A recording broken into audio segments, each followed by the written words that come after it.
Ayan, kape po.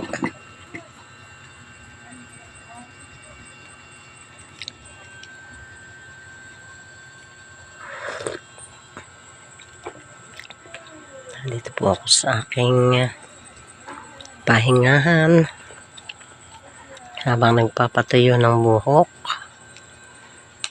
ay nagbe-video sa madilim na lugar. Ayan.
Parang sobrang isang tray bunso ang harvest mo ngayon.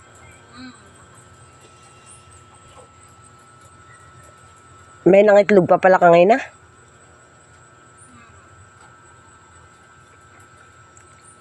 Very good. Very good ang mga bebehan ni Lolay. Ayan, nag-harvest po ng itlog ngayong oras na ito.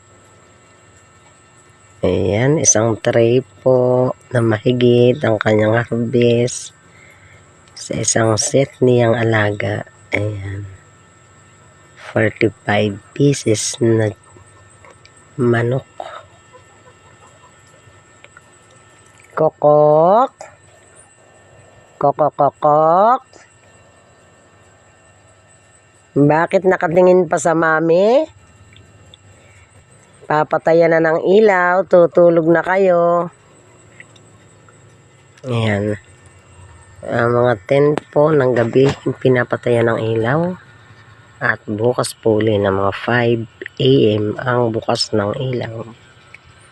Ayan, para sila nakaka-relax din. Uli hanggang dito na lamang po.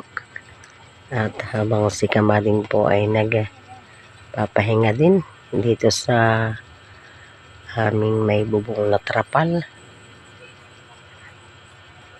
Nakaupo po ako dito sa aming, ayan, sa aking bangko. Ayan. May dalawa pong duyan na nakabitin-bitin. At dito po ang aming pahingahan pagtanghali sa sobrang init po ng panahon. Ayan.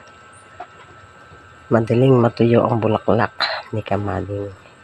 Muli hanggang dito na lamang po ang aking pagbibideo. Shoutout po sa aking mga followers at viewers.